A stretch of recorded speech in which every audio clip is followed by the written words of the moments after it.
Russia Ukraine जंग के 3 हफ्ते से ज्यादा हो चले हैं। अमेरिकी राष्ट्रपति जो बाइडेन ने पहली बार रूसी राष्ट्रपति व्लादिमीर पुतिन को कहा है वॉर क्रिमिनल। बाइडेन के बयान को रशिया के खिलाफ अमेरिका के रुख में बड़ा बदलाव माना जा रहा है। बाइडेन और उनके प्रशासन के अधिकारी अब तक यूक्रेन पर हमले को वॉर क्राइम कहने से बचते रहे हैं, लेकिन इस बार ऐसा नहीं हुआ। नमस्ते, मैं राशिद। रशिया ने मारियोपोल में एक ड्रामा थिएटर और एक स्विमिंग पूल नेपट्यून पर हवाई बमबारी की। इन दोनों जगह पर 1000 से ज्यादा आम नागरिक शरण लिए हुए थे, जिनमें से 80% बच्चे और महिलाएं शामिल थीं। मारियोपोल सिटी काउंसिल के मुताबिक मरने वालों की तादाद की जानकारी अभी तक मिल नहीं पाई है, लेकिन बमबारी में दोनों जगह पूरी तरह से ध्वस्त हैं। इससे बड़े पैमाने पर महिलाओं बच्चों के मारे जाने की आशंका है। हालांकि रूसी रक्षा मंत्रालय ने हमले से इनकार किया और बमबारी का आरोप यूक्रेन के सिर मढ़ा और यह कहा कि यूक्रेन समर्थक मिलिशिया अजीब बटालियन पर लगाया गया है। 8 मिनट के संबोधन के लिए बाइडेन सामने आए।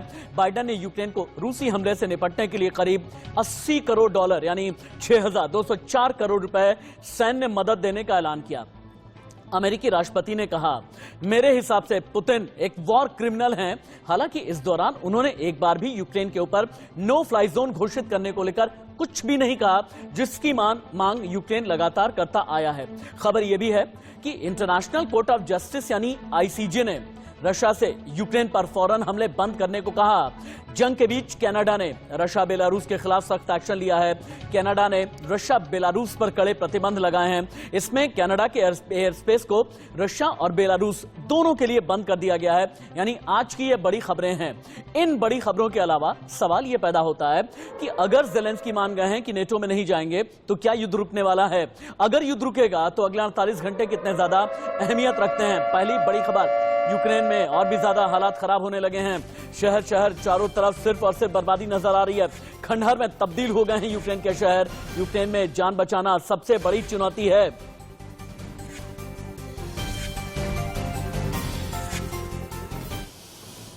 आज अपने डिबेट की शुरुआत मैं किसी बयान से नहीं करूंगा। आज डिबेट की शुरुआत मैं एक तस्वीर से करूंगा।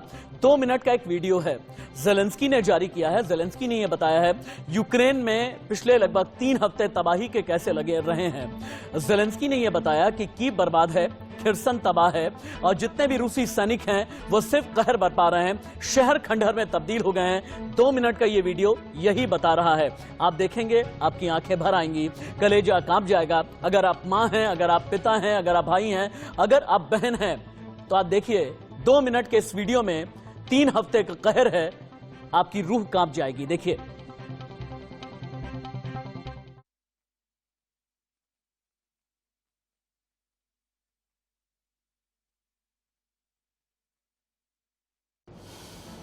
इस वीडियो में दर्द है, इस वीडियो में चीख है, इस वीडियो में पुकार है और खिर्सन किस तरीके से तबाह हुआ है इस वीडियो के जरिए हम आपको बता रहे हैं और दिखा रहे हैं। ये वीडियो ज़ेलेंस्की ने जारी किया है और ज़ेलेंस्की ने वीडियो जारी करते हुए ये कहा कि पूरी दुनिया ये देखे कि किस तरीके का हमला किया गया है और इस हमले में कितने लोग असल में तबाह हुए हैं।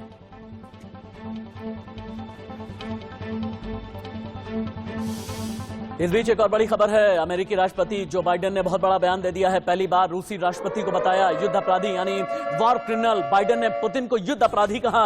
आर्थिक तौर पर रशिया को करेंगे बर्बाद, ये जो बाइडेन ने कहा। यूक्रेन को और भी घातक हथियार हम देंगे। सुनिए जो बाइडेन को।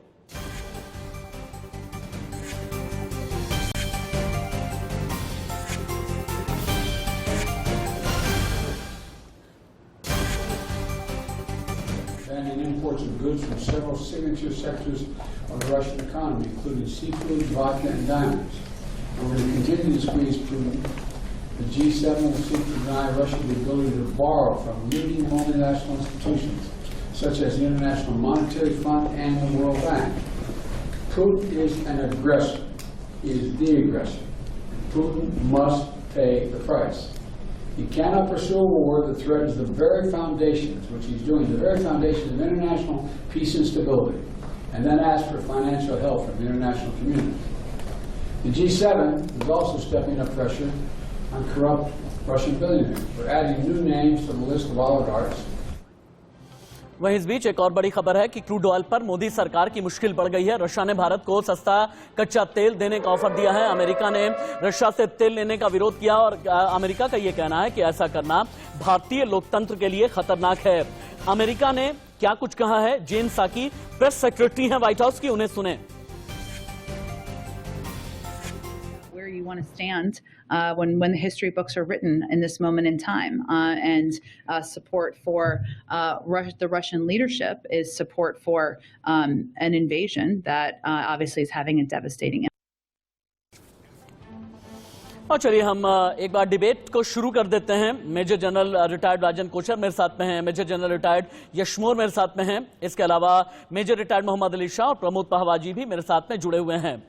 अब यहां से एक सवाल पैदा होता है। मेजर जनरल रिटायर्ड राजन कोचर, मेरा पहला सवाल आपसे है, पहली बार बाइडेन अग्रेसिव नजर आ रहे हैं। पहली बार बाइडेन ने यह कहा कि पुतिन तो एक वॉर क्रिमिनल है। पहली बार बाइडेन ने 8 मिनट के संबोधन में सीधे तौर पर यह कहा कि 6000 करोड़ से ज्यादा सैन्य मदद हम देने जा रहे हैं। पहली बार बाइडेन ने अगर वॉर क्रिमिनल बताया है पुतिन को, क्या यह माना जाए कि अमेरिका के स्टांस में अब 3 हफ्ते के बाद कोई फर्क आ रहा है?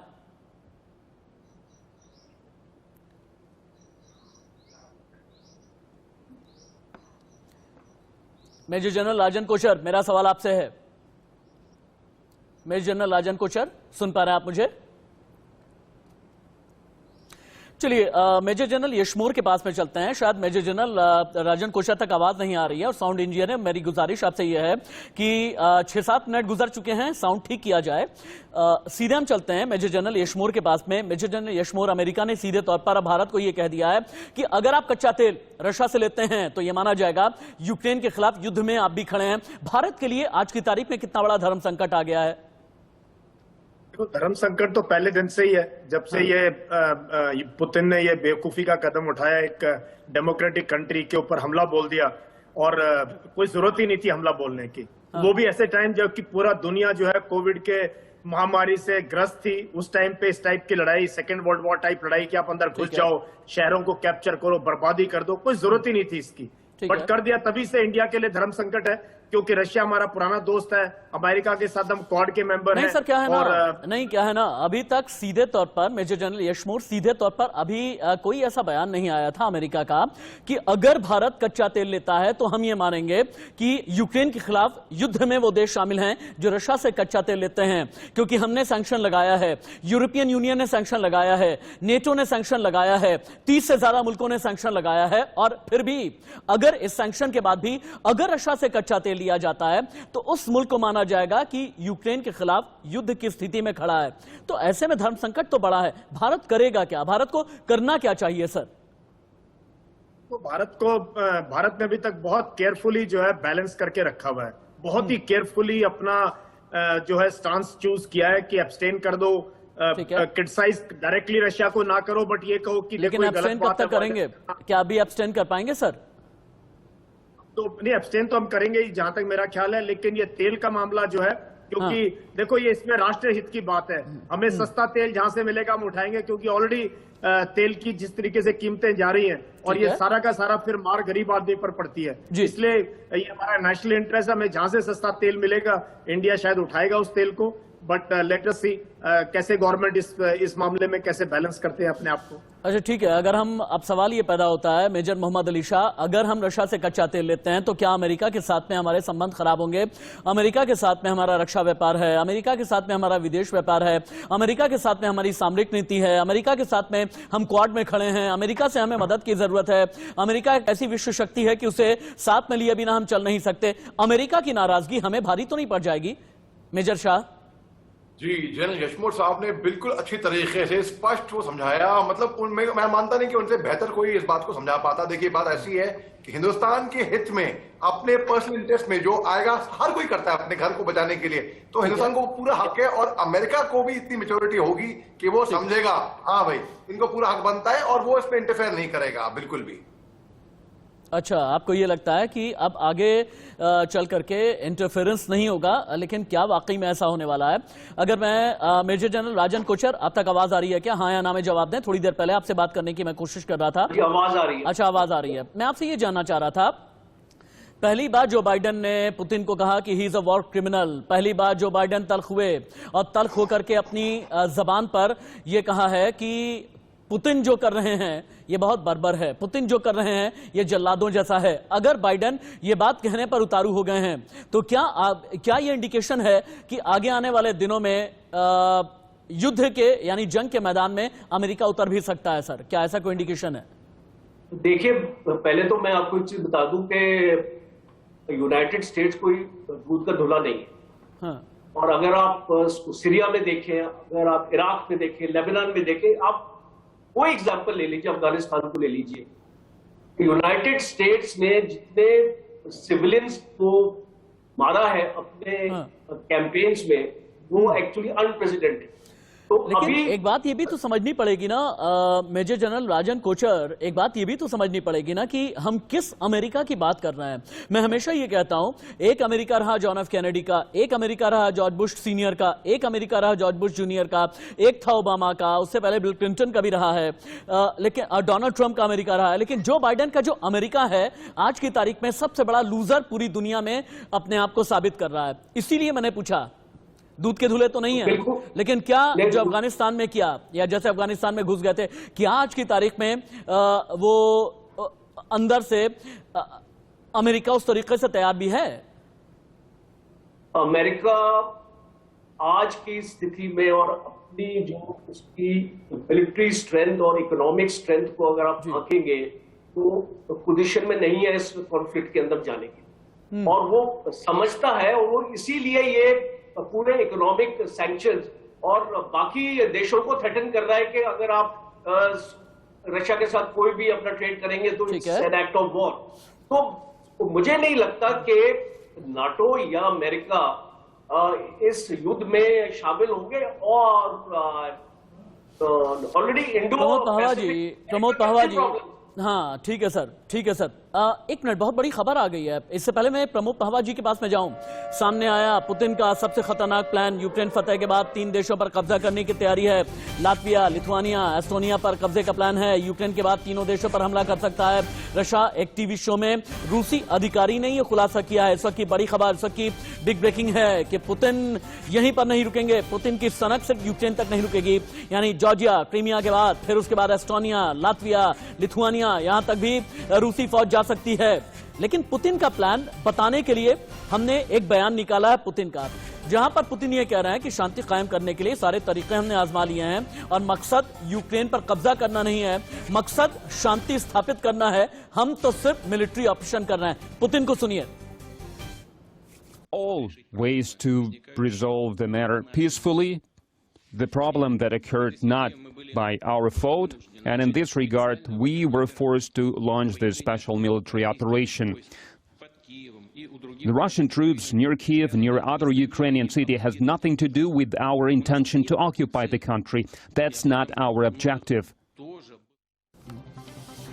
प्रमोद पहवा जी, बार बार मैं एक ही बात कहता हूं कि पुतिन कहां पर रुकने वाला है, पुतिन की जिद कहां रुकेगी, पुतिन की सनक कहां रुकेगी। पुतिन इंपल्सिव हैं, पुतिन जिद्दी हैं, पुतिन पैशनेट हैं। उनकी अपनी जासूस आलिया रोजा ने भी यही बात की है कि पुतिन अपनी जिद के लिए किसी भी हद तक जा सकते हैं। अब सवाल यह पैदा होता है, यूक्रेन में कब रुकेंगे और यूक्रेन के बाद कहां तक रुकेंगे? यह सबसे बड़ा सवाल है प्रमोद पहवा जी।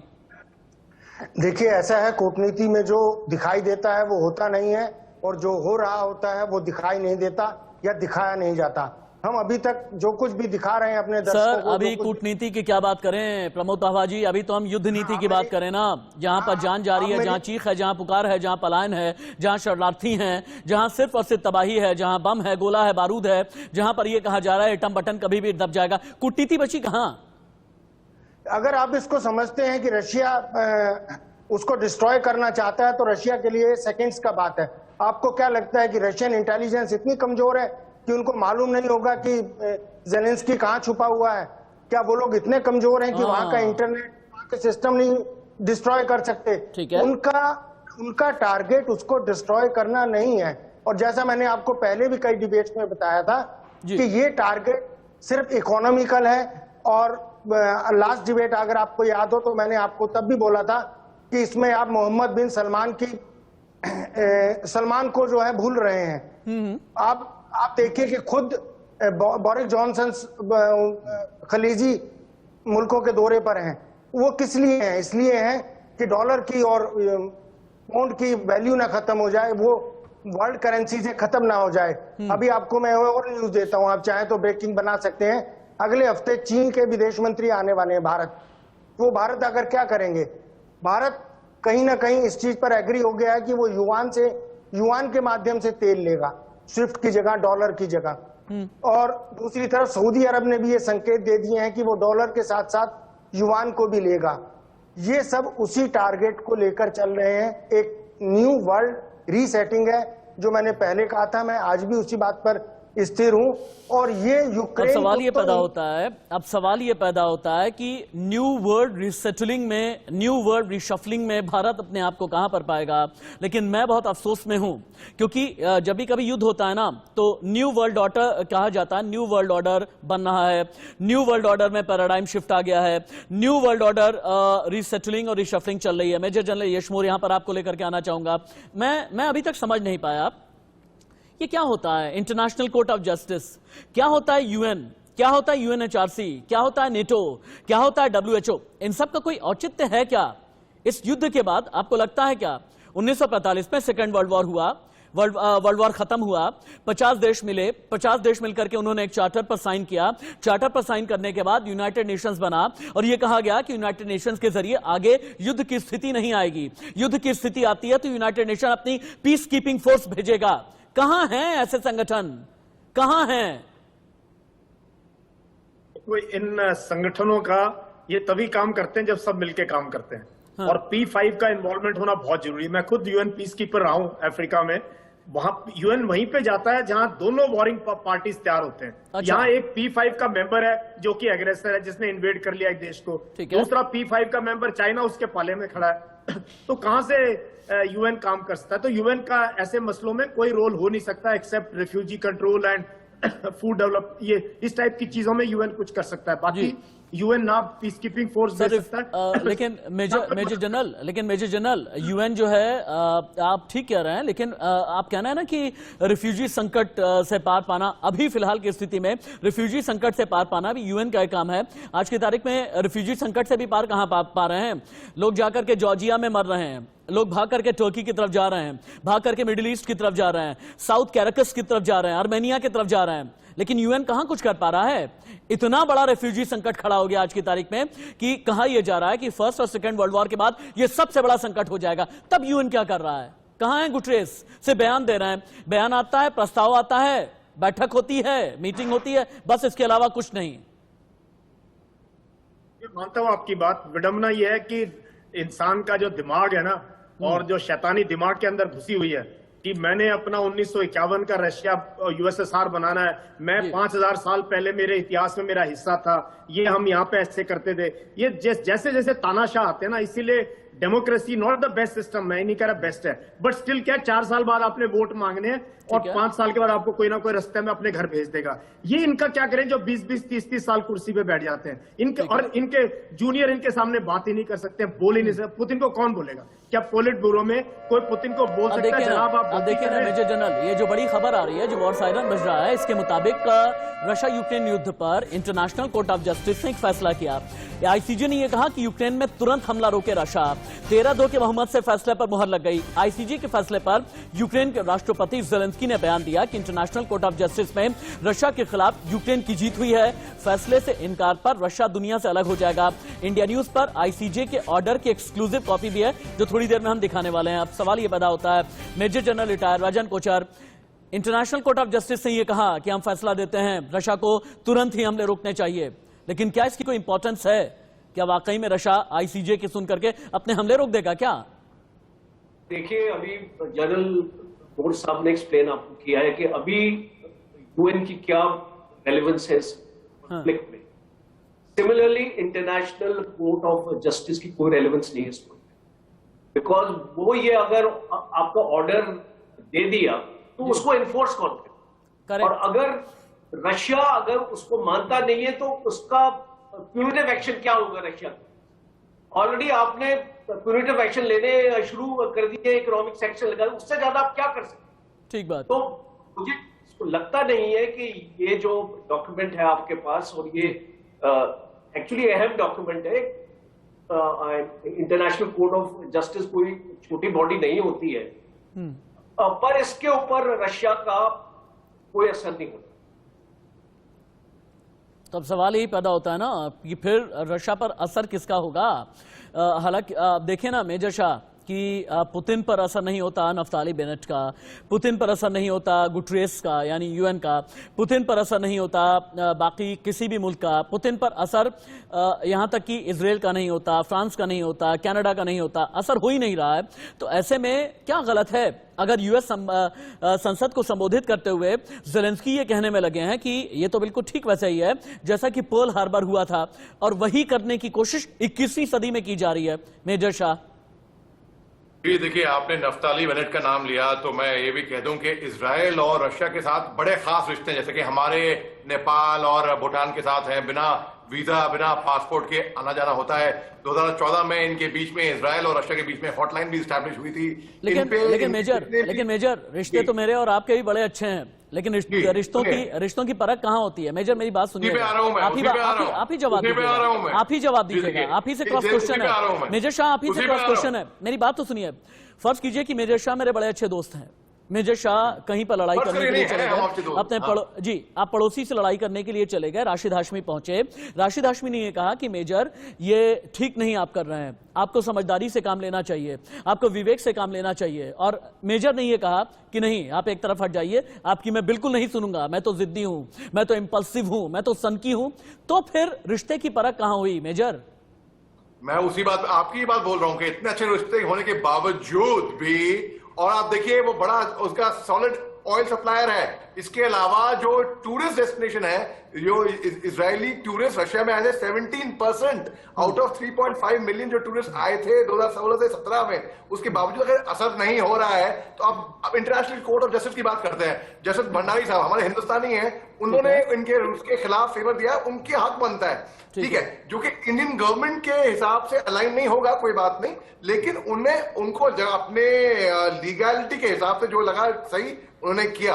अब हिंदुस्तान ने एक बैलेंस बना रखा है, अब पुतिन साहब को असर किस बात का होएगा, ये आपका सवाल था ना, मैं बताता हूं भाई, उनको किसी बात का सैंक्शन लगा दिए, ये भी लालच भी दे दी कि हम आपके सैंक्शन हटा देंगे, ये भी बोल दिया कि बेलारूस की कनाडा ने नो फ्लाई जोन घोषित कर दिया है बेलारूस के लिए, और रूस ने बोला कि ये वॉर लाइक एक्शन होगा ये। अब जो नॉर्थ कोरिया, बेलारूस जो भी देश सपोर्ट कर रहे हैं रशिया को, धीरे धीरे आप देखिएगा इनके ऊपर भी अंजाम आएगा धीरे धीरे। अब तब जब कॉर्नर हो जाएगी रूस, तब कहां पे जाएगी? जब जिद्दी आदमी भी अगर कॉर्नर हो जाएगा बिल्कुल एक तरीके से, बिल्कुल कोने पे डाल दे, तो क्या करेगा जिद्दी आदमी? उसको भी कहीं ना कहीं पे बात माननी पड़ेगी ना।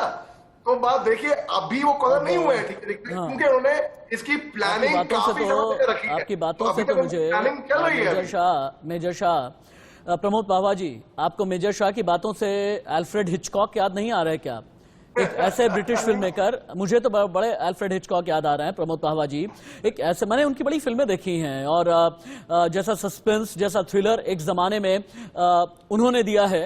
लेकिन एक बात कही जाती थी कि अल्फ्रेड हिचकॉक की फिल्मों में एक ही चीज होती है कि जितना हो सके दर्शकों को घुमाते रहो, परेशान करते रहो।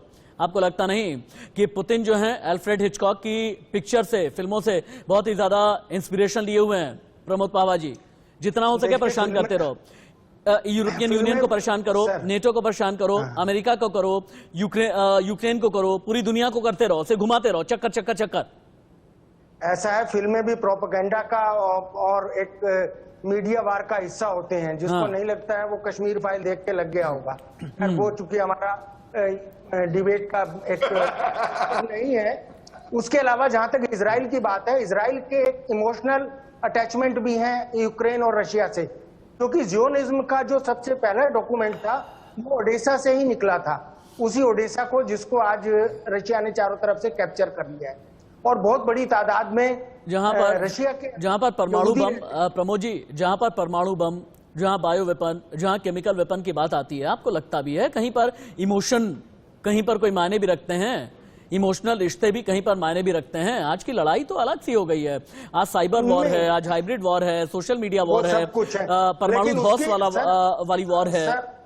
सर उसकी बुनियाद में कहीं ना कहीं कुछ अटैचमेंट और ऐसा कुछ होता है, वरना पाकिस्तान से हमारी क्या दुश्मनी है?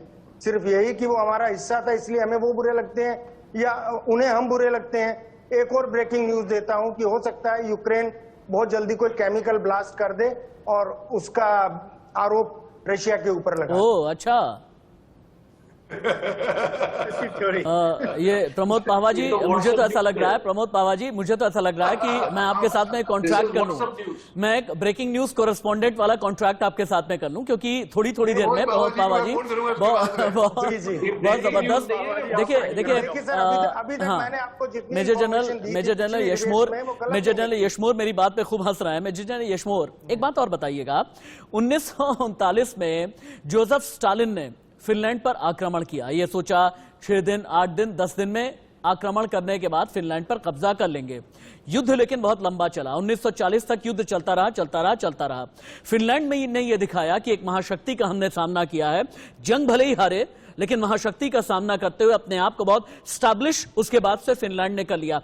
क्या वही स्थिति हाल के दिनों में रशिया और यूक्रेन के बीच बनती नजर नहीं आ रही है? आपने ना राशिद बहुत बढ़िया सवाल पूछा है मेरे से, और मैं सोचा था शायद कोई मेरे से ये सवाल पूछे। मैं fighting in built up areas, urban warfare पढ़ाता भी रहा हूँ, फौज में उसका शिक्षा मतलब ध्यान भी करता रहा हूँ। और कल परसों ही मैंने मेरे अपने YouTube चैनल पे मैंने अर्बन वॉरफेयर पे एक वीडियो डाली है कि किस प्रकार से वॉरफेयर अभी एडवांस हो रहा है। अब क्या आप देखो, 4 मेजर जनरल रशियन आर्मी के इस लड़ाई में अभी तक मारे जा चुके, 4 मेजर जनरल, और ये कंफर्म रशिया ने किया है, कोई प्रोपेगेंडा न्यूज नहीं है। और असंख्यों कर्नल, लेफ्टिनेंट कर्नल और सिपाही, ऐसी हालत है रशियन आर्मी की। अब पावा साहब बोले थे ना, intelligence, poor intelligence, very poor intelligence, poor tactics, poor leadership, poor command and control, ऐसी मार खा रहे हैं ये। क्योंकि देखो आप तानाशाह के कहने पे घुस जाओ, क्योंकि असिमेट्री थी, आप टैंक रोल करके 100, 150, 300 किलोमीटर अंदर चले गए। लेकिन श्रीमान जी, उनको लॉजिस्टिक्स कौन देगा? उनके तो लीडर्स क्या आगे जा रहे हैं? प्रेशर इतना है पुतिन की तरफ से, every day he wants action. कैसे होगा जब सामने एक रॉकेट लॉन्चर जो है, एक स्क्वाड्रन, एक टैंक कॉलम को रोक देता है। एक टैंक जब उड़ता है ना, तो बाकी सबकी हालत खस्ता हो जाती है। अब क्या करें? फिर तितर बितर होता है, फिर फायर करते हैं, गुस्से के अंदर फायर करते हैं बिल्डिंगों पे, हॉस्पिटल्स पे। तो अर्बन वॉरफेयर पे इजराइल हारा लेबनान से 2006 के अंदर, उस पे मैं अलग से किसी दिन क्लास चला सकता हूं। उसके बाद अमेरिका हारा अफगानिस्तान में, रेड आर्मी यूएसएसआर की हारी अफगानिस्तान में, सीरिया में रशिया का हलवा, जॉर्जिया ग्रोजनी के अंदर इनके 1300 टैंक बर्बाद हुए थे रशिया के। ये किस बात की कर रहे हैं? ये बेवकूफी में फंस गए। सिपाही बेचारा क्या करेगा? उसने हुक्म का पालन लेकिन मेजर जनरल यशमोर, अब सवाल ये पैदा होता है ना, मेजर जनरल यशमोर, अब सवाल ये पैदा होता है कि अपनी इज्जत बचाने के लिए फिर कुछ ना कुछ तो करना पड़ेगा ना। इज्जत बचाने के लिए पुतिन अंत में क्या करेंगे? क्योंकि युद्ध कहीं पर तो जाकर के रुकेगा ना। ऐसा तो है नहीं कि युद्ध अनिश्चित काल तक चलता रहेगा। मान लीजिए अगर एक फ्रोजन कॉन्फ्लिक्ट जोन में भी पहुंचते हैं, तब भी जाकर के ये बताना पड़ेगा दुनिया को कि मेरा फैसला सही था, मैंने फैसला जस्टिफाइड तरीके से लिया था, मैंने फैसला इसलिए लिया था क्योंकि ये मेरे देश की अखंडता की बात थी। ये सब कुछ तो बताना पड़ेगा। इज्जत बचाने के लिए पुतिन क्या करेंगे? प्रमोद पावा जी की 3 मिनट के बाद 5 ब्रेकिंग न्यूज क्या होगी? आगे मैंने टॉस कर दिया प्रमोद पावा जी, पूरे देश को आपका इंतजार है। अभी 2 तो आपको बताई हैं। मैंने नॉन रिटर्न ब्रेकिंग न्यूज वाला कॉन्ट्रैक्ट आपके साथ में कर लिया। जब जब भी मेरे शो में आप बैठेंगे, इस तरह की आप ब्रेकिंग न्यूज मुझे देते रहेंगे, लेकिन वो कहीं से भी प्रोपेगेंडा वाली नहीं होनी चाहिए, एजेंडा वाली नहीं होनी चाहिए, प्रोपेगेंडा वाली नहीं होनी चाहिए प्रमोद पावा जी, तभी आनंद आएगा। आपको मैं अपना ब्रेकिंग न्यूज वाला कॉन्ट्रैक्ट दे रहा हूं, अलिखित कॉन्ट्रैक्ट है, लेकिन इसीलिए मैं ऑन एयर कर रहा हूं। आगे बढ़ेंगे, बड़ा आनंद आ रहा है आप सभी के साथ में बातचीत करते हुए, बड़ा मजा आ रहा है, बहुत ही ज्ञानवर्धन भी होता है। ठीक 1 मिनट के बाद में आपके पास लौट करके आएंगे। हेडलाइंस का वक्त हो चला है। अमेरिका के राष्ट्रपति जो बाइडेन ने पहली बार पुतिन को वॉर क्रिमिनल कहा है। इसके अलावा इंटरनेशनल कोर्ट ऑफ जस्टिस ने अपना फैसला सुनाया और यह कहा है कि रशिया को तुरंत ही जितने भी हमले हैं यूक्रेन में वो बंद कर देने चाहिए। वहीं जेलेंस्की ने यह कहा कि बिल्कुल पर्ल हार्बर जैसे अटैक यूक्रेन पर हो रहे हैं और आगे आने वाला वक्त इतिहास में पुतिन को कभी भी माफ नहीं करेगा। लेकिन मेजर जनरल राजन कोचर, पुतिन ने एक बड़ी इंपॉर्टेंट बात भी बोली है कुछ घंटे पहले। पुतिन ने कहा यूक्रेन के ऑस्ट्रिया, स्वीडन जैसे जो न्यूट्रल स्टेट हैं, न्यूट्रल स्टेट यानी जो न नेटो के साथ में संबद्ध हैं और न ही रशिया के साथ में, इन पर चर्चा करने के लिए तैयार हैं, लेकिन ऑपरेशन का लक्ष्य हासिल होना अभी बाकी है। क्या यह माना जाए कि पुतिन कुछ माइल्ड हो रहे हैं या इज्जत बचाने के लिए कुछ माइल्ड होते नजर आना चाहते हैं? इज्जत बचाने के लिए पुतिन क्या करेंगे 3 हफ्ते के बाद? देखिए, एक इंप्रेशन दूर करना चाहता हूं। जो पहले पैनलिस्ट ने बोला है कि Russia is losing this war, Russia is not losing this. एक वेस्टर्न नैरेटिव है, कोई भी देश अगर एक दूसरे देश पे हमला करता है उसका टेरेन एडवांटेज उस देश को रहता है, ठीक है, और वो टेरेन एडवांटेज के साथ जो भी आक्रामक होता है उसकी कैजुअलिटीज लेकिन major general, if they aren't losing then what exactly are they winning? ये भी तो सवाल पैदा होता है ना। रशिया के पास में 336 मिसाइल, 4,684 तोप, 5,220 हथियार, 2,840 टैंक। फिर भी आप देखें ना कि 22 दिन से ज्यादा हो गए हैं, लेकिन अभी तक जंग में ये नहीं कह सकते क्या we are victorious. If they aren't losing, then what exactly are they winning, sir? America ने जब इराक पे अटैक किया तो 60 दिन तक खाली आर्टिलरी फायर की थी, उसके बाद ही अमेरिका अंदर घुसा। तो मैं आपको ये बता रहा हूँ, एक स्ट्रेटजी है, ये कोई 4 दिन 10 दिन या 15 दिन की लड़ाई नहीं है। और इसको रशिया अगर चाहता तो पहले दिन से ही अपना एयर पावर कंटिन्यूसली इस्तेमाल करता। उसने 2 दिन के बाद अपना एयर पावर इस्तेमाल करना बंद कर दिया था, क्योंकि वो कोलैटरल डैमेज नहीं चाहता था। यूक्रेन में सिविल पॉपुलेशन के ऊपर वार नहीं करना चाहता। ठीक है, अभी सर ये तो शुरू से ही कहते आ रहे हैं, लेकिन आप देखें ह्यूमैनिटेरियन कॉरिडोर्स भी दे रहा है इसको इवैक्यूएशन के लिए, रेफ्यूजीज के लिए। इसीलिए 25 लाख तक अभी लोग छोड़ चुके यूक्रेन को। 44 बिलियन पॉपुलेशन है यूक्रेन की। सर छोड़ क्या चुके हैं, आप ये समझें, छोड़ क्या चुके हैं? नेटो मुल्कों ने अपने दरवाजे बंद कर रखे हैं, अमेरिका ने अपने दरवाजे बंद कर रखे हैं। जॉर्जिया की तरफ जाते हैं उन्हें मार पड़ती है, तुर्की की तरफ जाते हैं तो उन पर जुल्म होता है, मिडिल ईस्ट की तरफ जाते हैं तो वहां पर बहुत ज्यादा ज्यादती झेल रहे हैं। साउथ कैरेकस, आर्मेनिया, हर जगह तो कुछ इसी तरीके का अगर पूरा ज्योग्राफिया हम देखते हैं ना रेफ्यूजीज का, तो रेफ्यूजीज भी आज की तारीख में कैद में है, बाहर निकलने की कोशिश में है, लेकिन पूरी तरह से बाहर निकल पाए ऐसा होता नहीं है। प्रमोद पहावा जी, लेकिन ये कहते हैं एक देश चलाने के लिए आपको अपनी कमर, अपनी रीढ़ बचानी बहुत जरूरी होती है। और कमर आपकी कैसे बचती है? कमर आपकी बचती है पैसे से। पैसे का मतलब इकोनॉमी से।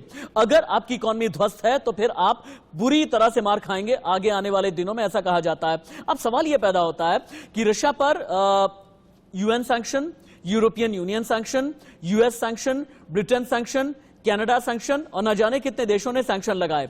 आज की तारीख में रशिया का जो $630 बिलियन का विदेशी मुद्रा भंडार है, इसे फ्रीज कर दिया गया है। रशिया पर $150 अरब का कर्ज है। इकोनॉमी आगे आने वाले दिनों में यह कहा जा रहा है कि 6 से 7% तक रशिया की सिकुड़ सकती है।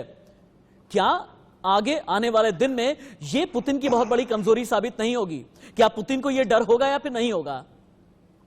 नहीं, जो आप इकोनॉमी की बात कर रहे हैं, आप इसको प्रसव पीड़ा समझ सकते हैं, नो डाउट ऐसा होगा। लेकिन जब एक रिजीम से दूसरी रिजीम में चेंज करना होगा या वर्ल्ड ऑर्डर को चेंज करना होगा, तो ये थोड़ा सा तो कॉन्फ्लिक्ट या थोड़ी सी प्रॉब्लम जरूर होगी। हाँ, अभी जैसे आने वाले टाइम में जैसी उम्मीद है, जैसे संकेत दिए हैं, अगर अरेबियन कंट्रीज इस चीज को एक्सेप्ट कर लेती हैं कि वो युआन से तेल लेंगी और युआन को इंटरनेशनल करेंसी घोषित कर देता है चाइना, तो डॉलर की नेचुरली वैल्यू गिर जाएगी। और ऐसे में होने में सारे उनके लोन और सारे जो कर्जे हैं वो भी कम हो जाएंगे, क्योंकि डॉलर्स में लिए हुए हैं। तो अल्टीमेटली इसमें लूजर अमेरिका ही रहेगा, मेरा ये मानना है, या ब्रिटेन रहेगा। क्योंकि बैंकिंग और जितनी भी मास्टर कार्ड, वीजा कार्ड जो बैन लगे हुए हैं, या जो सेंट्रल स्विफ्ट सिस्टम है, वो सब ब्रिटेन से ही चलते हैं। और कहीं ना कहीं लूजर ब्रिटेन और अमेरिका ही होंगे, आई होप सो।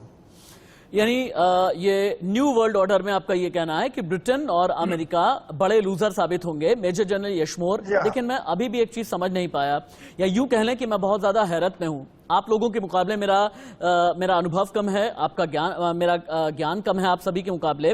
लेकिन क्या है ना, 2 वर्ल्ड वॉर झेलने के बाद 21वीं सदी में एक देश, मैं फिर से रिपीट करूंगा, 2 विश्व युद्ध झेलने के बाद 21वीं सदी में एक देश दूसरे आजाद मुल्क पर हमला करता है।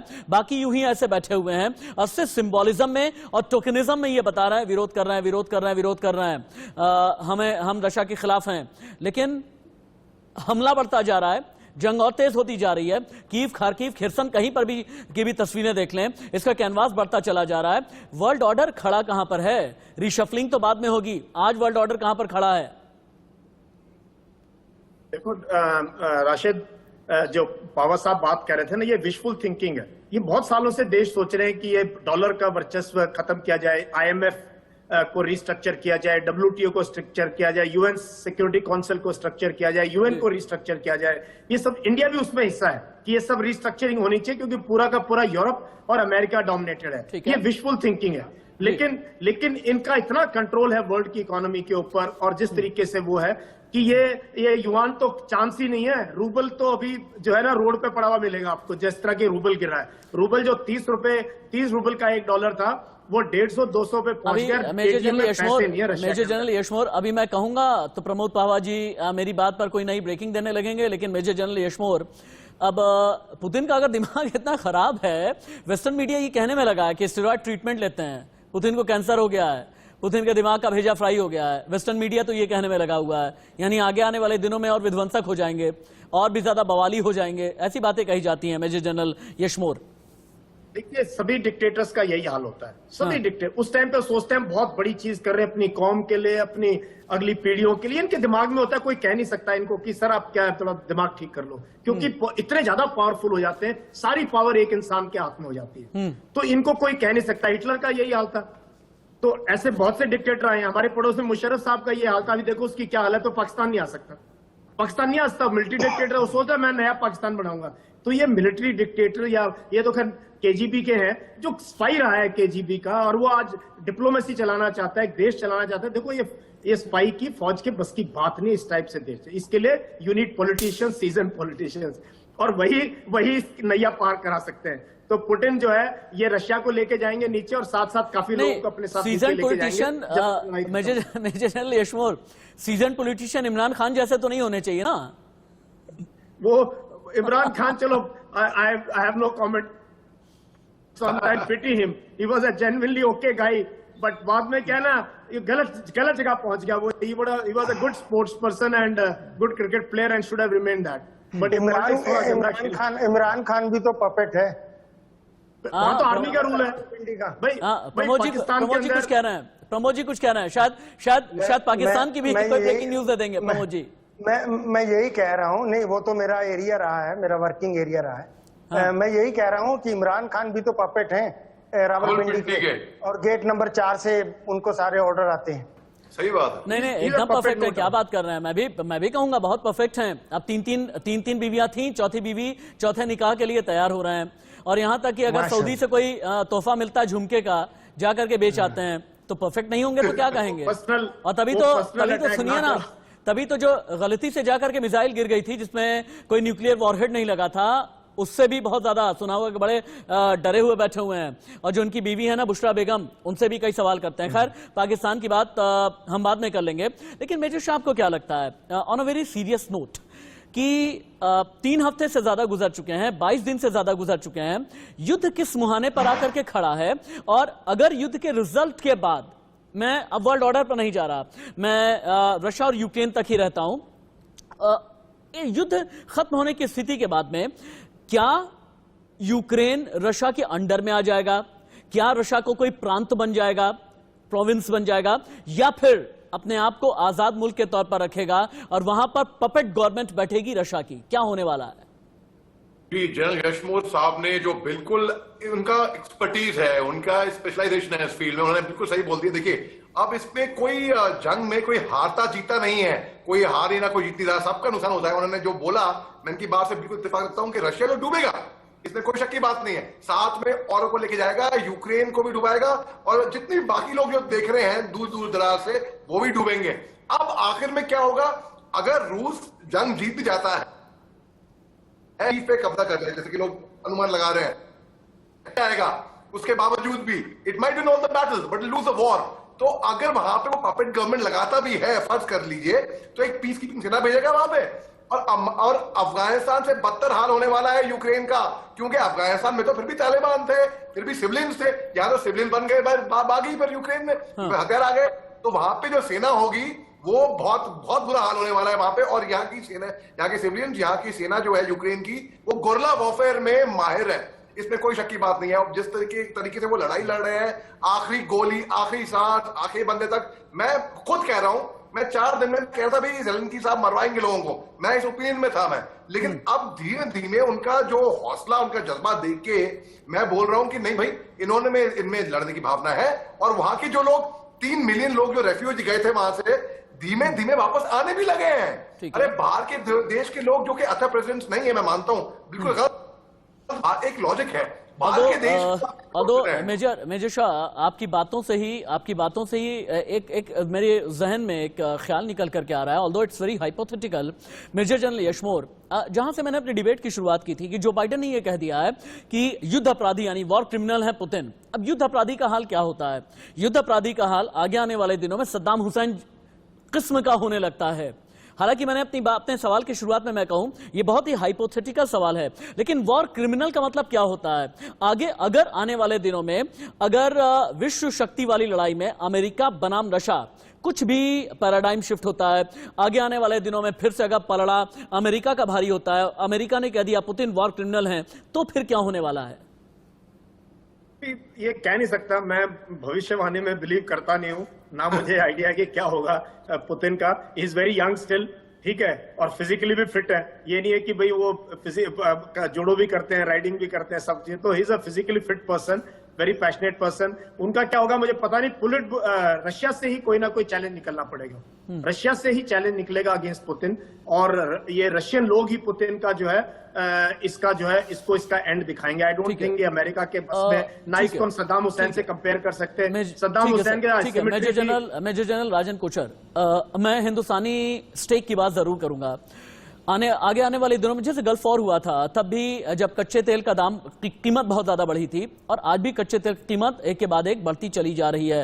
हर दिन के साथ में हम ये देखते हैं कि क्रूड ऑयल प्राइस, अगर अमेरिका ने ये कह दिया कि रशिया से कच्चा तेल मत लीजिए, क्या आगे आने वाले दिनों में भारत ये करेगा कि रशिया से कह देगा कि नहीं कच्चा तेल हम रशिया से नहीं लेंगे?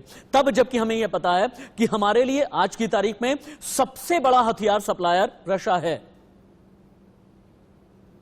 देखिए 80% इंडिया अपनी क्रूड ऑयल की रिक्वायरमेंट इंपोर्ट करता है, और पूरी हमारी बजटिंग पे इसके ऊपर असर पड़ता है। तो हमारी जो बजटिंग हुई है वो 70 रुपीज डॉलर पे हुई थी, आज 100 रुपीज डॉलर आ गया है, एक्चुअली डाउन हुआ है।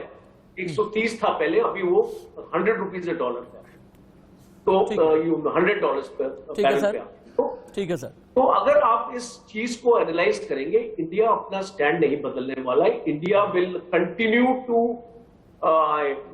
इंपोर्ट ऑयल फ्रॉम रशिया, और दूसरा एक बैकडोर डिप्लोमेसी भी चल रही है यूनाइटेड स्टेट्स और इंडिया के बीच में। इंडिया अपना व्यू पॉइंट यूनाइटेड स्टेट्स को इंडिकेट करता रहा है और कर रहा है। ठीक है sir. United States is also understanding India's point of view as on date. ठीक है सर। Because हमारी जो उसके साथ रिलेशंस है, हमारे साथ।